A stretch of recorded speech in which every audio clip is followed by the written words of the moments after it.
Hello மக்களே, எல்லாருக்குமே ஒரு குட் நியூஸ் என்ன அப்படின்னு சொல்லி பார்த்தீங்கன்னா, ரயில்வேலேயே எல்லாருமே எதிர்பார்க்குற அந்த என்டிபிசி ஜாபோட நோட்டிஃபிகேஷன் ரிலீஸ் பண்ணிட்டாங்க. அதாவது பார்த்தீங்கன்னா ஷார்ட் நோட்டீஸ் ரிலீஸ் பண்ணிட்டாங்க. என்னையிலேருந்து அப்ளை பண்ணலாம், எவ்வளோ வேகன்சி, என்ன ஏஜ் லிமிட், எவ்வளோ எக்ஸாம் ஃபீஸ் அப்படின்னு சொல்லி அதோட ஷார்ட் நோட்டீஸ் ரிலீஸ் பண்ணிட்டாங்க. இன்னும் 2 வாரத்தில் அதற்கான அப்ளிகேஷன் ஸ்டார்ட் பண்ண போகிறோம். ஆர்ஆர்பி அஃபீஷியல் வெப்சைட்டில் ரிலீஸ் பண்ணிடுவோம் அப்படின்னு சொல்லி எம்ப்ளாய்மெண்ட் நியூஸ் பேப்பர்லேயே ஷார்ட் நோட்டீஸ் கொடுத்துட்டாங்க. அந்த என்டிபிசியோட ஷார்ட் நோட்டீஸ் பற்றி தான் பார்க்க போகிறோம். அது மட்டும் இல்லாமல் ப்ரீவியஸ் நோட்டிஃபிகேஷன் வச்சு அதோட எக்ஸாம் சிலபஸ்லாம் என்ன மாதிரி இருக்கும், எக்ஸாம் பேட்டர்ன் எப்படி இருக்கும், எக்ஸாம் டேட் எப்போ சொல்லுவாங்க, அது மட்டும் இல்லாமல் நம்மளோட ஸ்டடி பிளான் என்னென்ன அப்படின்னு சொல்லி ஃபுல் டீட்டெயில் இந்த வீடியோவில் பார்க்க போகிறோம். பொறுமையாக இந்த வீடியோவை ஃபுல்லாக பாருங்கள், ரொம்ப ரொம்ப முக்கியம். ஏன்னா பார்த்தீங்கன்னா டிஎன்பிஎஸ்சி எக்ஸாமும் இன்னும் 2 வீக்ஸில் முடிஞ்சிடும். செப்டம்பர் 14 முடிஞ்சு அதுக்கப்புறம் டிஎன்பிஎஸ்சி எக்ஸாமும் கிடையாது. கம்ப்ளீட்டாக பார்த்தீங்கன்னா ஃபுல் ஃபோக்கஸ் ரயில்வே தான். அதனால் நோட்டிஃபிகேஷன் பற்றி ஃபுல்லாக தெரிஞ்சுக்கோங்க. இன்றைக்கி தான் ரிலீஸ் பண்ணாங்க எம்ப்ளாய்மெண்ட் நியூஸ் பேப்பரில். இதில் பார்த்தீங்கன்னா என்டிபிசியில் 2 லெவல் உண்டு. ஒன்று பார்த்தீங்கன்னா கிராஜுவேட் போஸ்ட், இன்னொன்று பார்த்தீங்கன்னா அண்டர் கிராஜுவேட் போஸ்ட்னு சொல்லுவாங்க. கிராஜுவேட் போஸ்ட்னாக்கா டிகிரி முடித்தவங்களுக்கு, அண்டர் கிராஜுவேட்னாக்கா 12th முடிச்ச யாருனாலும் அப்ளை பண்ணலாம் அப்படின்னு சொல்லி 2 கேட்டகரியாக ரிலீஸ் பண்ணுவாங்க. ரயில்வேல எல்லாருமே விருப்பப்படுறது இந்த என்டிபிசி தான். ஏன்னா பார்த்தீங்கன்னா இது வந்து டெக்னிக்கல் ஜாப் கிடையாது. டிக்கெட் கிளர்க்கு, ஸ்டேஷன் மாஸ்டர் அந்த மாதிரியான போஸ்டிங். அதுலேயும் ஸ்டேஷன் மாஸ்டர்லாம் பார்த்தீங்கன்னா சேலரி ரொம்ப லெவல் 6 சேலரி 35,400 பேசிக் பே, ஸ்டார்டிங் சேலரி 50,000 ரூபாய்க்கு மேலே வரும். அதனால் எல்லாருமே விருப்பப்படுற ஒரு போஸ்டிங். வேகன்சி இப்போமே கொஞ்சம் நல்ல வேகன்சி தான் கொடுத்துருக்காங்க, இன்னுமே அதிகமாகும். இதில் கிராஜுவேட் லெவல் போஸ்டிங் பார்த்தீங்கன்னா அப்ளிகேஷன் 14ஆம் தேதி ஸ்டார்ட் ஆகுது. 13/10/2024 வரைக்கும் அப்ளை பண்ணலாம் அப்படின்னு சொல்லியிருக்காங்க. இதில் பார்த்தீங்கன்னாக்கா ஒரு 5 வகையான போஸ்டிங் சொல்லியிருக்காங்க. Chief commercial cum ticket supervisor, station master, goods train manager, junior account assistant come typist, அதுக்கப்புறம் சீனியர் கிளர்க் கம் டைப்பிஸ்ட் அப்படின்னு சொல்லி மொத்தம் 5 போஸ்டிங். இதில் பார்த்தீங்கன்னா ஸ்டேஷன் மாஸ்டருக்கும் அந்த டிக்கெட் சூப்பர்வைசருக்கும் லெவல் 6 சேலரி, மற்றதுக்கெலாம் லெவல் 5 சேலரி. எதுக்காக லெவல் போட்டிருக்காங்கனாக்கா அந்த CBT 2 வந்து அந்த லெவல் பேஸ் பண்ணி தான் வைப்பாங்க. CBT 1 வந்து எல்லாருக்குமே காமனான எக்ஸாம். சேலரி லெவல் 5னா 29,200 பேசிக் பே ஸ்டார்ட் ஆகும். லெவல் 6னாக்கா 35,400. இதற்கான ஏஜ் லிமிட்லாம் பார்த்தீங்கன்னா 18லேருந்து 36 வயசு வரைக்குமே அப்ளை பண்ணலாம். இதுவுமே பார்த்தீங்கன்னா ஜென்ரல் கேண்டிடேட்டுக்கு தான். இது இல்லாமல் ஓபிசி கேண்டிடேட்டுக்கு 3 வருஷம் ரிலாக்ஸேஷன் கொடுப்பாங்க. அப்படி பார்த்தீங்கன்னா எம்பிசி, பிசி, டிஎன்சி கேண்டிடேட் 39 வயசு வரைக்கும் அப்ளை பண்ணலாம். SC/ST கேண்டிடேட்னா 5 வருஷம் ரிலாக்ஸேஷன் உண்டு. அப்படி பார்த்தீங்கன்னாக்கா SC/ST கேண்டிடேட் 41 வயசு வரைக்கும் அப்ளை பண்ணலாம். ஓகேவா? இதுக்கு நீங்கள் அப்ளை பண்ணுறீங்கன்னா முன்னாடியே ஓபிசி சர்டிஃபிகேட் எடுத்து வச்சுக்கோங்க, ரொம்பவுமே யூஸ்ஃபுல்லாக இருக்கும். ஏன்னா முன்னாடியே கொஞ்சம் எடுத்துட்டிங்களா அதையும் பார்ப்பாங்க. அப்படி பார்த்தீங்கன்னா 13/10க்கு முன்னாடி அந்த ஓபிசி சர்டிஃபிகேட் எடுக்கிற மாதிரி இப்போமே ரெடி பண்ணி வச்சுக்கோங்க. மொத்த வேகன்சி பார்த்தீங்கன்னா அந்த கிராஜுவேட் லெவல் போஸ்டிங்க்கு 8,113 வேகன்சி சொல்லியிருக்காங்க. வேகன்சி கண்டிப்பாக அதிகமாகும், எல்லாருக்குமே தெரியும். ஏன்னா பார்த்தீங்கன்னா ஏஎல்பிக்கு முதல்ல ஒரு 9,000 வேகன்சி சொன்னாங்க. இப்போ பார்த்தீங்கன்னாக்கா அதை 18,000 வேகன்சியாக மாற்றிட்டாங்க. டெக்னீஷியனுக்கு முதல்ல ஒரு 6,000 சம்திங் வேகன்சி தான் சொல்லியிருந்தாங்க. மறுபடியும் இப்போ அதையும் 18,000 வேகன்சிக்கு மேலே சொல்லிட்டாங்க. அதனால் வேகன்சி இதுக்கு உயரமா அப்படின்னு சொல்லி டவுட்லாம் கிடையாது. 100% இதுக்கு வேகன்சி அதிகமாக்குவாங்க. அது ஒரு ட்ரிக்ஸாகவே வச்சுருக்காங்க இப்போ ரயில்வே டிபார்ட்மெண்ட். ஏன்னா பார்த்தீங்கன்னா இப்போ ஒன்று ரிலீஸ் பண்ணுறது மறுபடியும் வேகன்சி இன்க்ரீஸ் பண்ணி அதற்கு ஜோன்லாம் சேஞ்ச் பண்ணுற ஆப்ஷன் கொடுக்குற மாதிரி சொல்லி எக்ஸாமை கொஞ்சம் தள்ளி போகிறதுக்காக இதை ஒரு ட்ரிக்ஸாகவே பண்ணுறாங்க. அதனால் 100% வேகன்சி அதிகமாகும். அதுக்கப்புறம் அப்ளை பண்ண சான்ஸ் கொடுக்க மாட்டாங்க. அதனால் முதல்ல இப்போ யார் அப்ளை பண்ணுறீங்களோ வேகன்சி அதிகமான உடனே உங்களுக்கு போஸ்டிங் கிடைக்கிறதுக்கு அதிக வாய்ப்பு இருக்குது. ஏஎல்பி டெக்னீஷியன்லாம் அப்படி தான் மிஸ் பண்ணியிருப்பீங்க. டெக்னீஷியன் கூட அடுத்து அப்ளை பண்ணுறதுக்கு சின்னதாக சான்ஸ் கொடுக்குறோன்னு சொல்லியிருக்காங்க. அதுவும் சில போஸ்டிங் தான் கொடுப்பாங்கன்ற மாதிரி நினைக்கிறேன். என்ன மாதிரி பண்ண போகிறாங்கன்னு தெரியல. ஆனால் என்டிபிசிக்கு மிஸ் பண்ணிடாதீங்க. அப்ளிகேஷன் ஓப்பனில் இருக்கிறப்ப கண்டிப்பாக அப்ளைவாத பண்ணி வச்சுருங்க. நீங்கள் எக்ஸாம் அட்டன் பண்ணுறதுலாம் அப்புறம் எக்ஸாம் ஃபீஸ்லாம் பார்த்தீங்கன்னா அதிகபட்சமாக 400 ரூபா தான் சொல்லியிருக்காங்க. அதனால் ஃபஸ்ட்டு அப்ளை பண்ணி வச்சுருங்க. இப்போதைக்கு 8,113 வேகன்சி கிராஜுவேட் லெவல் போஸ்டிங்கில் சொல்லியிருக்காங்க. அண்டர் கிராஜுவேட்டில் பார்த்தீங்கன்னா 3,445 வேகன்சி. இதில் பார்த்தீங்கன்னாக்கா ஒரு 4 வகையான போஸ்டிங் தான் சொல்லியிருக்காங்க. இன்னும் நிறைய போஸ்டிங் ஆட் பண்ணல. போன தடவை பார்த்தீங்கன்னா என்டிபிசியில் ஒரு 13 கேட்டகரியில் போஸ்டிங் வந்தது. இப்போ பார்த்தீங்கன்னா 9 கேட்டகரி தான் ரிலீஸ் பண்ணியிருக்காங்க. இன்னும் 4 கேட்டகரிக்கு வேறு ரிலீஸ் பண்ண வேண்டியது இருக்குது. அதெல்லாம் கண்டிப்பாக பண்ணுவாங்க. அதனால் வேகன்சி இன்க்ரீஸ் ஆகும். இதில் பார்த்தீங்கன்னாக்கா commercial cum ticket clerk, account clerk cum typist, அதுக்கப்புறம் junior clerk cum typist, train clerk, இந்த 4 வகையான போஸ்டிங் தான் சொல்லியிருக்காங்க. இதில் அந்த கமர்ஷியல் கம் டிக்கெட் கிளர்க்கு மட்டும் லெவல் 3 சேலரி, மற்றதுக்கெலாம் லெவல் 2 சேலரி. பேசிக் பே 19,900, இதுக்கு பார்த்தீங்கன்னா 21,700 சொல்லியிருக்காங்க. மற்ற அலவன்ஸ் எல்லாத்தையுமே சேர்த்து 30,000 ரூபாய்க்கு மேலே சேலரி வரும். இதுக்கான ஏஜ் லிமிட் பார்த்தீங்கன்னா 18லேருந்து 33. எதுக்குன்னு பார்த்தீங்கன்னா 12th லெவல் போஸ்டிங்க்கு. ஓகேவா? இப்போதைக்கு 3,445 வேகன்சி சொல்லியிருக்காங்க. மொத்தமாக பார்த்தீங்கன்னாக்கா ஒரு 11,500 வேகன்சி கிட்ட சொல்லியிருக்காங்க. என்னால் ஷோராக சொல்ல முடியும் 20,000 வேகன்சிக்கு மேலே கண்டிப்பாக இதை ரிலீஸ் பண்ணுவாங்க. அதோட அரண்டமை நீங்கள் கண்டிப்பாக பார்ப்பீங்க. ஏஜ் லிமிட் ஒரு ரிலாக்ஸேஷன் எல்லாமே சொல்லியாச்சு. அப்ளிகேஷன் பார்த்தீங்கன்னா இந்த அண்டர் கிராஜுவேட் லெவலுக்கு வந்து 21/9 ஸ்டார்ட் ஆகும். 20/10/2024 வரைக்கும் அப்ளை பண்ணலாம்னு சொல்லியிருக்காங்க. கிராஜுவேட் போஸ்ட்டுக்கு 14ஆம் தேதியிலேருந்து ஸ்டார்ட் ஆகுது. அப்ளிகேஷன் ஃபீஸ் பார்த்தீங்கன்னா எஸ்சி எஸ்டி கேண்டிடேட்டுக்கு 250 ரூபா சொல்லியிருக்காங்க. நீங்கள் அந்த ஃபஸ்ட்டு ஸ்டேஜ் சிபிடி அட்டன் பண்ணிட்டீங்கன்னா இந்த 250 ரூபாயும் உங்கள் அக்கௌண்ட்டுக்கு திருப்பி அனுப்பிடுவாங்க. அதனால் உங்களுக்கு ஃபீஸ்லாம் கிடையாது. எம்பிசி பிசி அந்த ஜென்ரல் கேண்டிடேட்டுக்குலாம் 500 ரூபா சொல்லியிருக்காங்க. இதுலையுமே நீங்கள் எக்ஸாம் அட்டன் பண்ணிட்டீங்கன்னா 400 ரூபா ரீஃபண்ட் பண்ணிடுவாங்க. அப்படி பார்த்தீங்கன்னா எக்ஸாம் ஃபீஸ் 100 ரூபா தான். ஃபஸ்ட்லாம் ரயில்வேக்கு வெறும் 100 ரூபா தான் சொல்லியிருந்தாங்க. தேவையில்லாமல் நிறைய பேர் சும்மா அப்ளை பண்ணிவிட்டு எக்ஸாம் எழுத மாட்டேங்கிறாங்க அப்படின்றனால அப்ளிகேஷனை குறைக்கணும்னு 500 ரூபான்னு இருக்காங்க. ஆனால் நீங்கள் சிபிடி எக்ஸாம் அட்டன் பண்ணிட்டீங்கன்னாக்கா அந்த 400 ரூபாயுமே ரிட்டர்ன் பண்ணிடுறாங்க. அப்படி பார்த்தீங்கன்னா 100 ரூபா தான் எக்ஸாம் ஃபீஸ். அதனால் முடிஞ்ச வரைக்கும் அப்ளை பண்ணியிருக்கேன், எக்ஸாம் அட்டன் பண்ணிட்டீங்கன்னாக்கா உங்களுக்கு ரீஃபண்ட் ஆயிரும். சான்ஸை மிஸ் பண்ணிடாதீங்க.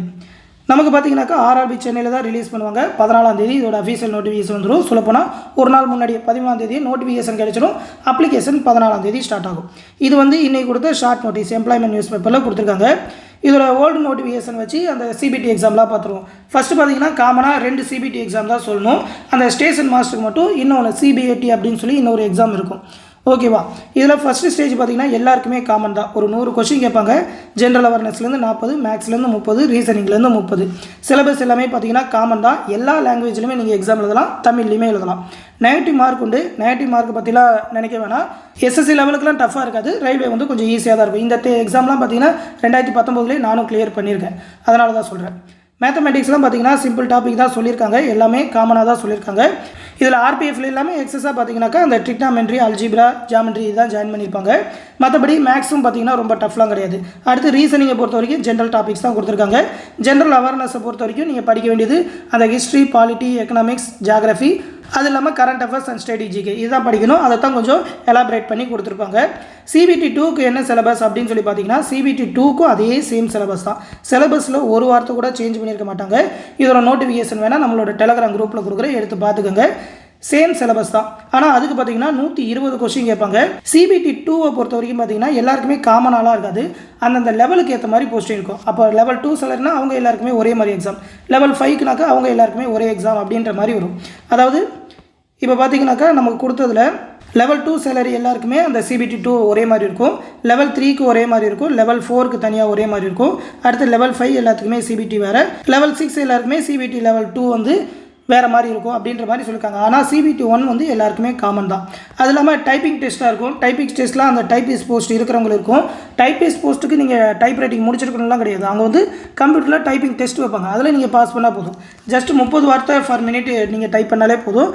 அதனால் டைப்பிங்கில் ரொம்ப ஸ்பீடாக எதிர்பார்க்க மாட்டாங்க. நீங்கள் எக்ஸாமில் பாஸ் பண்ணுறது தான் முக்கியம். அந்த சிபிடி 1 and 2ல் பாஸ் பண்ணிட்டீங்கன்னா போதும். அடுத்து பார்த்தீங்கன்னா அந்த station master and traffic assistant போஸ்ட்டுக்கு மட்டும் சிபிஐடின்னு சொல்லி இன்னொரு எக்ஸாம் வைப்பாங்க. இதில் பார்த்தீங்கன்னா ஸ்டேஷன் மாஸ்டர் போஸ்ட் மட்டும் தான் இந்த தடவை ரிலீஸ் பண்ணியிருக்காங்க. அதுக்கு மட்டும் இன்னொரு எக்ஸாம் இருக்கும். அதுக்கப்புறம் பார்த்தீங்கன்னா அந்த டைப்பிங் டெஸ்ட் எல்லாமே வச்சு செலெக்ஷன் எல்லாமே முடிச்சிருவாங்க. இதுதான் பார்த்தீங்கன்னா என்டிபிசிக்கான ரெக்ரூட்மெண்ட் ப்ராசஸ் எல்லாமே. ஓகேவா? சிபிடி 1 and 2 தான் வெரி இம்பார்ட்டன்ட். அதை வச்சு தான் உங்களுக்கான செலெக்ஷன் எல்லாமே இருக்க போது. சிபிடி 1 வந்து சிபிடி 2க்கான எலிஜிபிலிட்டி தான். அதையும் சிபிடி 1ஐயுமே கணக்கில் எடுத்துக்க போகிறதில்ல. எல்லாமே தமிழில் தான் எழுத போகிறோம். இந்த என்டிபிசிக்கு எக்ஸாம் டேட் எப்போ வரும் அப்படின்னு சொல்லி பார்த்தீங்கன்னா கண்டிப்பாக ஃபெப்ரவரிக்கு அப்புறம் தான் எக்ஸாம் வைப்பாங்க. ஃபெப்ரவரி 2025க்கு அப்புறம் தான் எக்ஸாம் இருக்கும். ஏன்னா பார்த்தீங்கன்னா இன்னும் ஏஎல்பிக்கே எக்ஸாம் டேட் சொல்லலை. முதல் நோட்டிஃபிகேஷனுக்கே சொல்லலை. அதுவுமே நவம்பர் டிசம்பரில் தான் இருக்கும். அடுத்து வந்து டெக்னீஷியனுக்கு இப்போ தான் வேகன்சி இன்க்ரீஸ் பண்ணியிருக்காங்க. மறுபடியும் அப்ளை பண்ண டைம் கொடுப்பாங்க. அது மட்டும் இல்லாமல் ஏஎல்பி முடிஞ்சதுக்கப்புறம் தான் டெக்னீஷியன் அப்படின்றனால டெக்னீஷியன் ஜாபுக்கான எக்ஸாமே ஜனவரியில் தான் இருக்கும். அப்படி பார்த்தீங்கன்னாக்கா அதுக்கப்புறம் பேராமெடிக்கல் வைக்கணும், ஜேஇ வைக்கணும், ஆர்பிஎஃப் வேறு ரிலீஸ் பண்ணியிருக்காங்க, அதற்கான எக்ஸாமும் வைக்கணும். அப்படின்றதுனால இது எல்லாமே முடிஞ்சதுக்கப்புறம் தான் என்டிபிசிக்கு ஸ்டார்ட் பண்ணுவாங்க. அதனால் மேக்ஸிமம் ஃபெப்ரவரிக்கு அப்புறம் மேபி மார்ச் கூட இருக்கலாம். மார்ச் 2025 கிட்ட தான் எக்ஸாம் இருக்கும். அப்படி பார்த்தீங்கன்னா உங்களுக்கு 5 to 6 மந்த் கிட்டத்தட்ட 180 நாள் வரைக்குமே உங்களுக்கு படிக்கிறதுக்கு டைம் இருக்குது. நல்லாவே படிக்கலாம். நம்ம பார்த்தீங்கன்னா இந்த என்டிபிசிக்கு அப்படின்னு சொல்லி தனியாக ஒரு பேட்ச் ஸ்டார்ட் பண்ண போகிறோம். ஆல்ரெடி பார்த்தீங்கன்னா ஏஎல்பி, டெக்னீஷியன், ஆர்பிஎஃப்க்கு தனித்தனி பேட்ச் போயிட்டுருக்கு. இந்த என்டிபிசிக்கு வந்து ஸ்பெஷலாக தனி பேட்ச் அக்டோபர் 1ஆம் தேதியிலேருந்து ஸ்டார்ட் பண்ண போகிறோம்.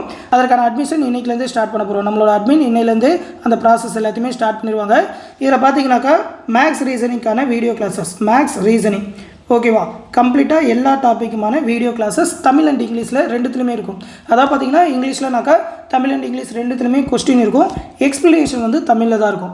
தமிழில் சொன்னால் தான் புரிஞ்சிக்க முடியும். அப்படின்றனால மேக்ஸ் அண்ட் ரீசனிங் எல்லா டாப்பிக்குமே நம்மளோட ஏஎல்பி பேட்ச் கூட பார்த்தீங்கன்னா இன்னும் 2 டாபிக் கவர் பண்ண வேண்டியது இருக்குது. அது எல்லாமே ஏஎல்பி பேட்ச்லேயும் நம்ம கவர் பண்ணி கொடுத்துருவோம். நம்மளோட ஏஎல்பி டெக்னீஷியன் ஆர்பிஎஃப் பேட்சில் இருக்கிறவங்க இந்த பேட்சில் புதுசாக ஜாயின் பண்ண வேணாம். ஃப்ரெஷ்ஷான ஸ்டூடெண்ட் மட்டும் ஜாயின் பண்ணால் போதும்.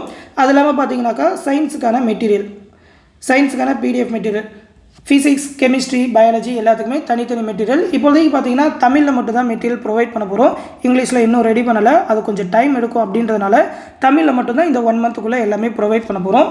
அது இல்லாமல் பார்த்தீங்கன்னா பாலிட்டிக்கான மெட்டீரியல், அது இல்லாமல் ஹிஸ்ட்ரி, ஜியாகிரஃபி, அந்த எக்கனாமிக்ஸ், அந்த ஜென்ரல் அவேர்னஸுக்கு தேவையான எல்லா டாப்பிக்குமே பார்த்தீங்கன்னாக்கா பிடிஎஃபாக நம்ம ப்ரொவைட் பண்ணிடுவோம். நீங்கள் புக்குக்கெலாம் வெளியே எங்கேயுமே தேவை இருக்காது. நம்மளோட மெட்டீரியல் மட்டுமே இந்த ஜென்ரல் ஸ்டடீஸ்க்கு படித்தா போதும். கரண்ட் அஃபேருக்கு லாஸ்ட் 1 இயர்க்கான கரண்ட் அஃபேர் ப்ரொவைட் பண்ணிடுவோம். சொல்லப்போனால் எக்ஸாம் டேட் தள்ளி போனால் அதுக்கு மேலேயும் கரண்ட் அஃபேர் தேவைப்படும். ஒரு 1.25 வருஷம் 1.5 வருஷத்துக்கான கரண்ட் அஃபேர் தேவைப்படும். நம்ம அதற்கான பிடிஎஃப் எல்லாமே மந்த்லி பிடிஎஃபாக ப்ரொவைட் பண்ணிடுவோம். லாஸ்ட் 2 இயர்ஸ்க்கான மந்த்லி பிடிஎஃப் எல்லாமே நம்ம வச்சுருக்கோம். அது இல்லாமல் பார்த்தீங்கன்னா ஸ்டேடிஜிகே எல்லாத்துக்குமே பார்த்தீங்கன்னாக்கா பிடிஎஃப் ப்ரொவைட் பண்ணிடுவோம். தமிழ் அண்ட் இங்கிலீஷ் ரெண்டுத்துலையுமே இருக்கும்.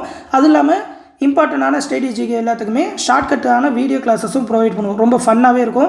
ஆல்ரெடி நிறையா டாபிக், அந்த நேஷ்னல் பார்க்கு, ஏர்போர்ட்டு, அந்த போர்ட்டு, மற்ற எல்லாத்துக்குமே பார்த்திங்கன்னா ஷார்ட்கட்டோட ப்ரொவைட் பண்ணியிருக்கோம். எல்லாமே பார்த்திங்கன்னா டெலகிராமில் கிளாஸஸ் அண்ட் மெட்டீரியல் எல்லாமே டெலகிராம்லேயே ப்ரொவைட் பண்ணிடுவோம். இது வந்து ஒரு ப்ரைவேட் டெலகிராம் குரூப் தான், நம்மளே ஆட் பண்ணி விட்ருவோம். நீங்கள் இந்த பேட்சில் ஜாயின் பண்ணணும்னு நினச்சிங்கனாக்கா 8903022290 அப்படின்ற நம்மளோட அட்மின் வாட்ஸ்அப் நம்பருக்கு மெசேஜ் பண்ணுங்கள். அவங்க அந்த என்டிபிசி பேட்சில் ஜாயின் பண்ணி விடுவாங்க. அக்டோபர் 1ஆம் தேதியிலேருந்து கிளாஸஸ் எல்லாமே ஸ்டார்ட் பண்ணிடுவோம். இனிஷியலாக அந்த அப்ளிகேஷன் ஸ்டார்ட் ஆகிறதுக்கு முன்னாடி ஒரு ஆஃபர் ப்ரைஸ் கொடுக்குறதா. அந்த மாதிரி இப்போ உடனே ஜாயின் பண்ணுறவங்களுக்கு ஒரு ஆஃபர் ப்ரைஸாக 999 ரூபா மட்டும்தான் சொல்லியிருக்கோம். இப்போ ஜாயின் பண்ணுறவங்களுக்கு அப்ளிகேஷன் ஸ்டார்ட் ஆகிடுச்சு அப்படின்னாக்கா நம்ம பேட்சும் ஸ்டார்ட் பண்ணிட்டோம்னாக்கா 1500 ரூபா ஃபீஸ் அதிகமாயிடும். அதனால் இப்போமே ஜாயின் பண்ணிக்கோங்க. வெறும் 999 ரூபா மட்டும் தான் சொல்லியிருக்கோம். ரயில்வே எக்ஸாமுக்கு தேவையான கம்ப்ளீட் கிளாஸஸ் அண்ட் மெட்டீரியல் நம்ம ப்ரொவைட் பண்ணுவோம். ஃபுல் கைடன்ஸ் உங்களுக்கு கொடுப்போம். இனிமேல் பார்த்தீங்கன்னா ஃபுல் ஃபோக்கஸ் ரயில்வே பக்கம் தான் இருக்கும். ஏன்னா டிஎன்பிஎஸ்சி எக்ஸாமும் எல்லாமே முடிய போகுது. இதோட அடுத்த வருஷம் ஏப்ரல் மந்த்துக்கு மேலே தான் டிஎன்பிஎஸ்சியோட நோட்டிஃபிகேஷன் எல்லாமே எதிர்பார்க்க முடியும். அதனால் டிஎன்பிஎஸ்சி கேண்டிடேட்டும் கண்டிப்பாக ரயில்வே எக்ஸாம் ட்ரை பண்ணுங்கள். படிக்கிறதுக்கும் நிறைய டைம் இருக்கும். கண்டிப்பாக ஒரு போஸ்டிங் வாங்கிட முடியும். அதற்கான ஃபுல் கைடன்ஸ் நம்ம ப்ரொவைட் பண்ணுவோம். விருப்பம் இருக்கிறவங்க ஜாயின் பண்ணிக்கோங்க. இந்த விஷயத்தை உங்கள் ஃப்ரெண்ட்ஸ் அண்ட் ஃபேமிலி மெம்பர்ஸ்க்கும் சொல்லிடுங்க. அடுத்த ஒரு முக்கியமான அப்டேட்டோட சந்திக்கிறேன். நன்றி.